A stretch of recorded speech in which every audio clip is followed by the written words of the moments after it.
Bonjour à toute la famille Femmes éveillées. Soyez la bienvenue pour l'émission d'aujourd'hui. Je suis Fifa Marie-Thérèse et si tu nous regardes pour la première fois, je t'encourage à t'abonner à notre chaîne, poste un commentaire et clique la petite cloche de notification pour être averti lorsque nous postons des nouvelles vidéos. Donc voilà, l'émission d'aujourd'hui est une émission spéciale. Nous sommes au mois de mai et c'est un mois spécial. Alors je voudrais commencer avec des actions de grâce, bien évidemment. Le mois de mai est particulier, c'est le mois où c'est l'anniversaire de ma mère, c'est le mois où ma mère a une année de plus. Je suis spécialement dans la reconnaissance pour sa vie, pour la grâce que Dieu nous accorde de l'avoir, la grâce que le Seigneur m'a faite d'avoir une mère comme elle, une femme qui craint Dieu, une femme de foi, une femme qui m'a enseigné des vertus et des valeurs aujourd'hui qui sont recherchées parce que certains parents ont démissionné sur certaines valeurs. Mais ma mère était une femme qui ne flirtait pas avec les compromis. Et je bénis le Seigneur parce qu'elle nous a vraiment élevés avec un standard qui était rigide, mais un standard qui a fait de nous qui nous sommes aujourd'hui. Et je veux bénir le Seigneur pour sa vie. Maman Ahmed, je sais que tu vas peut-être regarder cette vidéo. Sache que je bénis le Seigneur pour ta vie. Merci d'avoir été cette mère-là qui nous a montré le chemin de Dieu, tes enseignements, tes conseils, tes avertissements et même les punitions qu'on a reçues. Ça nous a gardés dans le droit chemin. Lorsqu'on était enfant, on ne réalisait pas. On était, les mères, les parents abusifs. Je ne vais jamais être une mère qui tape les enfants. Ma mère est méchante. Ma mère ceci. Ah, ma mère, elle aime nous faire travailler. On se plaignait. On était insensés. On était insensés. C'est aujourd'hui qu'on devient adulte et avec beaucoup de distance, qu'on réalise quel héritage merveilleux tu as investi en nous. Et moi, je peux te dire que ton investissement, ça paye. Aujourd'hui, si je peux être une femme qui tient une maison, c'est grâce à toi. Tu m'as appris à nettoyer, tu m'as appris à être organisée, tu m'as appris à travailler avec excellence. Même quand je nettoie, je touche d'abord. Oh, si ma mère voit ça, elle va dire, regarde, la poussière. Dans tous ces enseignements, ça m'a disciplinée et ça m'a aidée. Ça m'a vraiment facilité la vie lorsque je me suis retrouvée seule au Canada et que je me suis retrouvée mariée sans avoir un modèle où regarder. J'ai en fait réalisé que toutes ces années, tu m'avais préparée. Alors je vais te dire merci et rendre des actions de grâce à Dieu. Que le Seigneur te bénisse, qu'il se souvienne de tes sacrifices, de tes efforts. Parce que tu as tout donné en tant que mère seule, élever des enfants comme nous. Tu as tenu le coup parce que je réalise maintenant que je suis parent, que ce n'est pas facile d'être un parent. Il y a des défis et c'est ce qui m'amène à t'apprécier davantage et apprécier toutes les femmes qui sont dans ma vie pour dire que lorsqu'on est parent, les enfants ne viennent pas avec un manuel d'instruction pour te dire lorsqu'ils pleurent, va à la page A, mélange ça et ça. Il n'y a pas de manuel. On découvre à être parent sur le tas avec nos enfants. Et toi, sans manuel, tu as fait du bon boulot. Et je pense que ton manuel, ça a été ton attachement à la parole de Dieu. Parce que tous les versets de la Bible, quand j'ouvre la Bible, ma première réaction était « Oh, non, c'est ici que ma mère a vu ce verset. Oh, c'est ici que ma mère avait ce verset parce que tu associais tout ce que tu disais à la parole de Dieu. » Je prie vraiment que le Seigneur me donne cette grâce d'influencer mes enfants avec la parole de Dieu. C'était un bel héritage. La parole de Dieu était partout dans notre maison. Ne quitte pas, reste assise. Laisse-moi te dire ce que j'ai sur le cœur. Cette émission, c'est pour toi. Mais c'est surtout pour toutes les femmes, pour toutes les mamans. Je voudrais encourager les mamans que lorsque vous mettez Dieu au centre de la vie de vos enfants, vous n'allez jamais le regretter. Il y a des jours où ce n'est pas facile. Des fois, nos enfants nous font pleurer. Des fois, on fait des mauvais choix. Des fois, on fait des erreurs. C'est ça, être parent. Mais à la fin de la journée, si on reste fidèle à l'enseignement, aux valeurs que nous avons, tôt ou tard, vos enfants vont réaliser que, waouh, ma mère a fait du bon travail sur moi. Comme moi aujourd'hui, si tu me demandais à 16 ans, qu'est-ce que tu penses de ta mère? Je dis, Seigneur, pardon. Une mère qui ne laisse pas les gens s'enfuir. Il faut trop de règles. Mes copines peuvent aller en boîte. Nous, on est coincés. On ne peut pas aller danser dans les boîtes de nuit. À cause de ma mère, je peux vous dire que je n'ai jamais bu une bière, par exemple. Elle le répétait, que ne soyez pas remplis, soyez remplis du Saint-Esprit, mais ne vous enivrez pas de vin. C'était beaucoup d'enseignements sur la parole et la peur de voler. Je pense qu'il y a certains péchés que je n'ai pas été tentée de faire parce que ma mère s'est assurée de nous délivrer dans notre enfance. Quand tu veux voler, un peu dit, c'est une affaire d'État. Les voleuses n'hériteront pas le royaume des cieux. Tu es comme Jésus. Donc, quand tu veux revoler encore, tu réfléchis 2 fois. Donc, du coup, voler ne fait pas partie de notre manière de vivre parce que très tôt, tu nous avais montré que voler, là, ça ne va pas t'amener loin. Tu dis, qui vole un œuf vole un bœuf. Il n'y a pas de petit vol. Ça, c'est toutes les expressions de ma mère. Oh, je bénis le Seigneur pour ta vie et pour la grâce qu'il me fait. Même de faire ce message. Je vais faire ce message à l'honneur des femmes et... le mois de mai est également spécial, enfin avant d'enchaîner, je vais tout simplement te dire merci. Merci d'avoir été cette maman-là. Et que ce message soit une dédicace à toutes les femmes. Le mois de mai, c'est la fête des mères. Que ça soit distribué à toutes les mamans pour vous dire que le Seigneur va récompenser vos efforts. Ne vous lâchez pas. Et je profite à dire à ma mère que je t'aime. Désolée si j'ai fait les 400 coups, si j'étais un enfant qui t'a donné les mots de tête dans mes folies de rébellion, d'enfants rejetés, abandonnés. Je t'ai fait ça dur. Mais quand je prends un peu de distance, je me dis, il me fallait une mère comme toi dans ma vie. Parce que cette expérience et ce que tu m'as appris et ce qu'on a vécu, ça m'a rapproché de Dieu. Et tu es une mère exceptionnelle parce que tu m'as donné le plus beau cadeau qu'un parent puisse donner à ses enfants. Tu m'as donné Jésus. Et à cause de ça, je suis jamais seule, jamais déboussolée. Et je vais te bénir. Et mon message est que chaque femme s'inspire de toi. Qu'on donne Jésus à nos enfants. Parce que Jésus ne va jamais les abandonner quand vous allez être en retraite. Même lorsque vos enfants quittent la maison. Je pensais que quand je quitte la maison, oh, la liberté que j'aurai. Je vais aller en boîte, je vais vivre les choses de ma mère. Et arrivée seule au Canada, la première chose que j'ai cherchée, c'était une église. C'était pas les boîtes de nuit. C'était pas la boisson. Ma vie était bien réglée. Merci d'avoir tracé le pas pour moi. Donc, je vais te célébrer, Madame Ocom, Micheline, Maman chérie. Voilà, sois bénie et je profite de bénir toutes mes tantes. J'ai été bien entourée avec des femmes fortes, des femmes, toutes mes tantes, des femmes d'amour. Elles te redressent. Quand tu veux fuir chez ta tante pour être protégée, elles vont ajouter. Tu veux fuir chez ta tante pour dire que façon ma mère m'a traité, tu veux pleurer, elle va dire oui, c'est bien fait, il faut écouter ta mère. Les enfants d'aujourd'hui, impolis. Même moi, c'est ma grande soeur, je ne m'adresse pas à ma grande soeur. Il y a une manière de parler à ses parents. Tu dis, aïe, c'est un complot. Pourquoi toutes les femmes dans cette famille ont le même message? C'était de nous redresser. Que le Seigneur vous bénisse. Vous êtes des femmes exceptionnelles. Joyeux anniversaire à toi, maman chérie. Je t'aime et je t'apprécie. Et j'ai beaucoup de respect pour toi parce que tu m'as donné la plus belle chose que j'ai.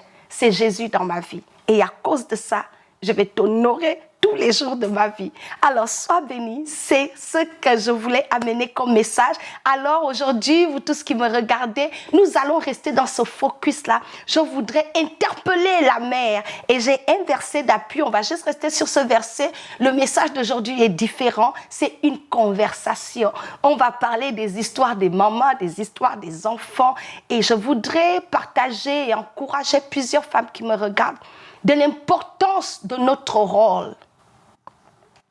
L'importance de notre rôle dans la vie de nos enfants.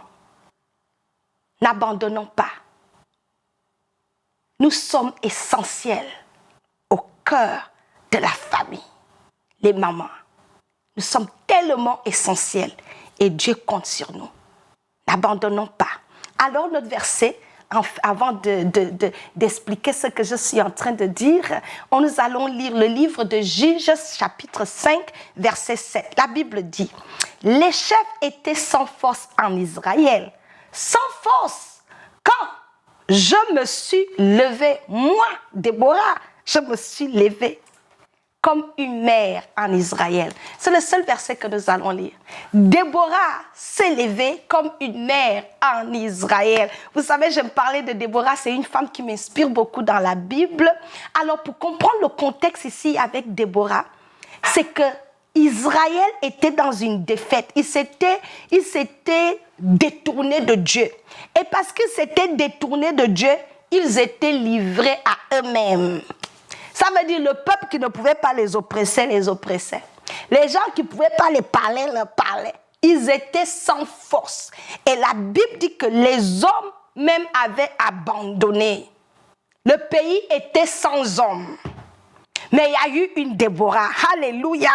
Il y a eu une Déborah et dans chaque famille, dans chaque génération, nous avons besoin de Déborah qui se lèvent comme des mères au sein de nos familles, comme des mères au sein de nos nations, comme des mères dans la vie de nos enfants. Des Déborah se lèvent. Rabo Sakayaba. Rekabo sote raisi kaya mandakabo sote hekisitayaba. In the name of Jesus. Les Déborah, ce sont des femmes qui se lèvent.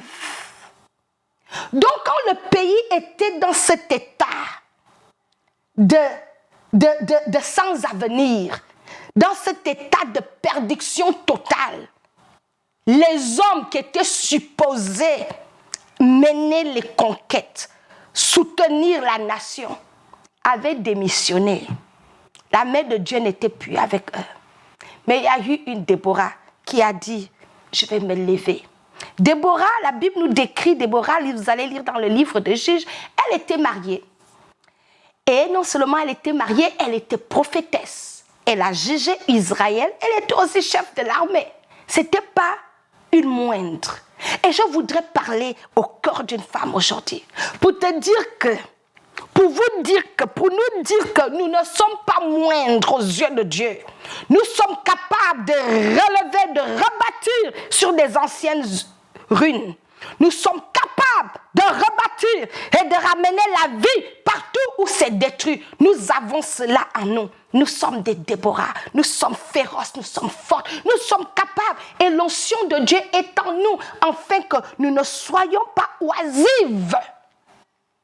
Mais Dieu recherche des Déborah. Et toi qui me regardes, tu peux être une Déborah. Une Déborah, c'est une femme qui refuse le statu quo.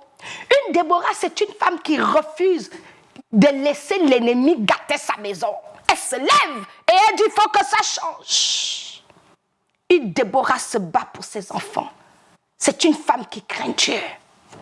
Elle écrivait également des chansons. Lorsqu'ils ont eu une victoire, elle a créé un cantique d'adoration. Les Déborah, ce sont également ces femmes-là qui mènent leur combat dans la louange et dans la présence de Dieu. Ce sont des femmes obéissantes à la voix de Dieu. Ce sont des femmes qui gouvernent leur foyer, leur maison sur la parole de Dieu.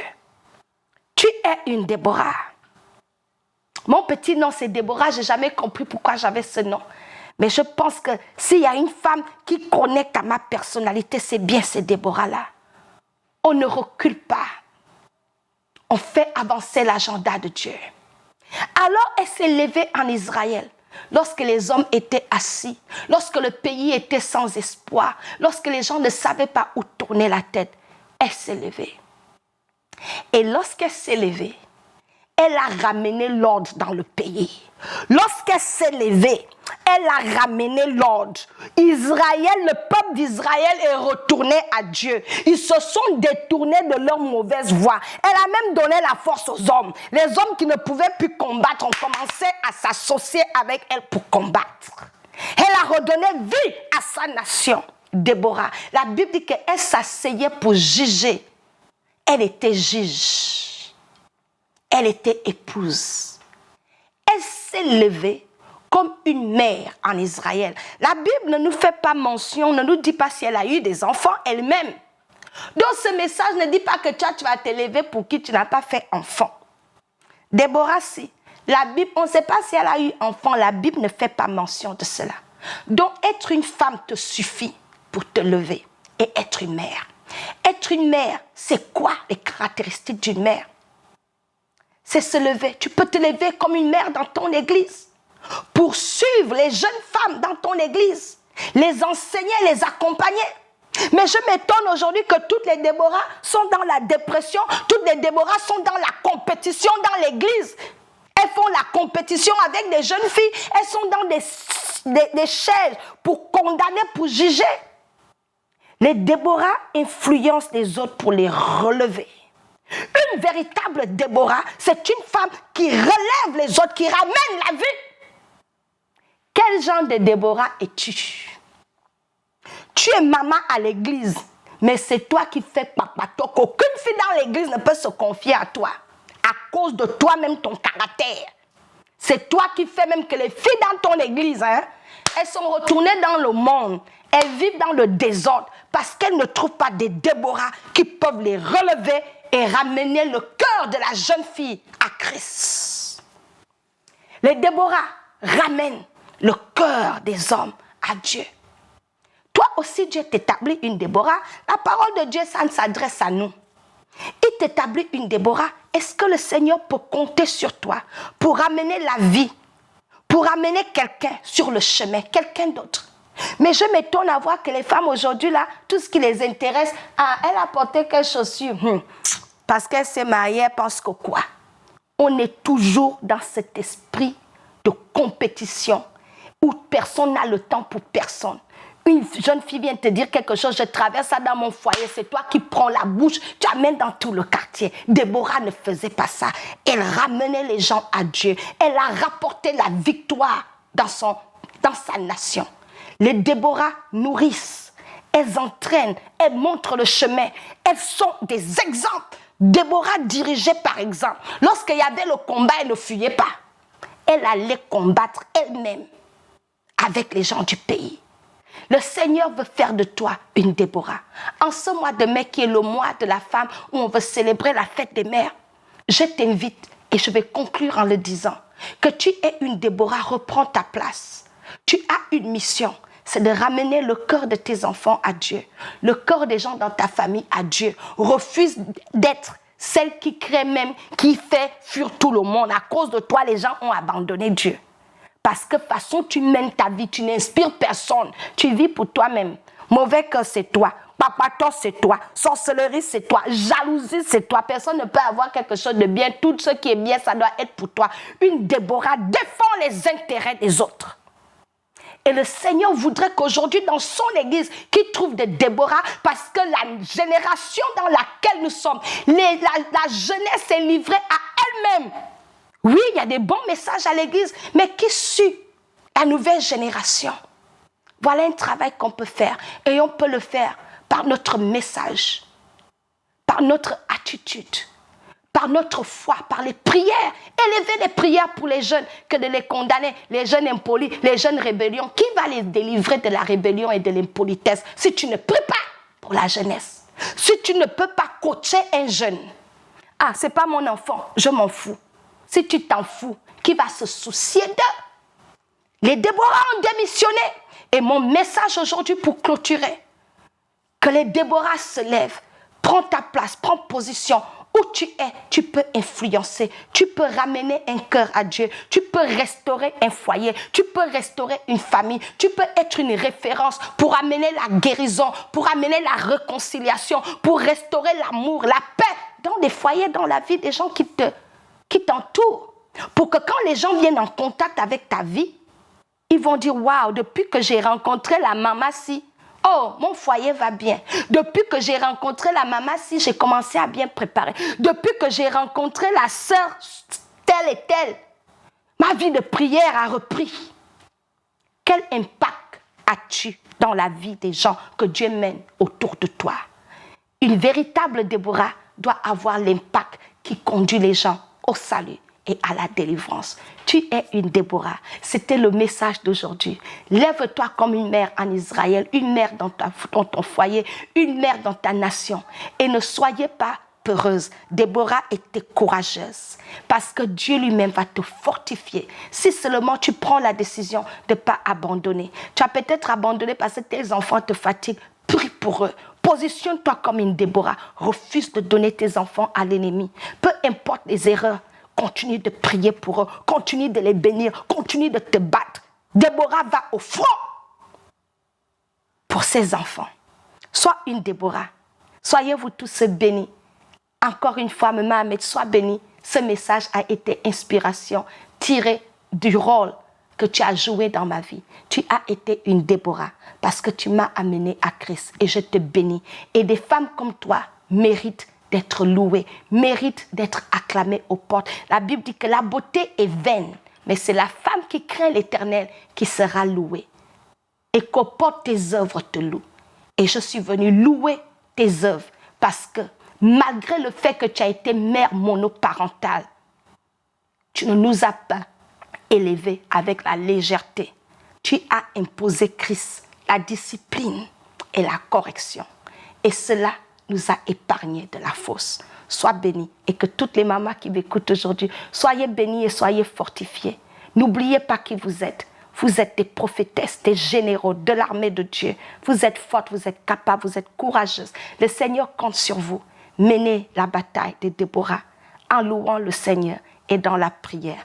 Et comptez sur l'assistance du Saint-Esprit. Nous allons y arriver. Je désire être une Déborah pour ma génération. Afin que le jour que je meurs, que les gens disent « Ah, à cause de cette fille, je me suis rapprochée du Seigneur. Pour moi, ce sera le plus grand salaire. Seigneur, accorde-moi la grâce et l'onction d'être une Déborah pour ma génération. C'est le désir de mon cœur. Sois béni. In Jesus' name. Amen.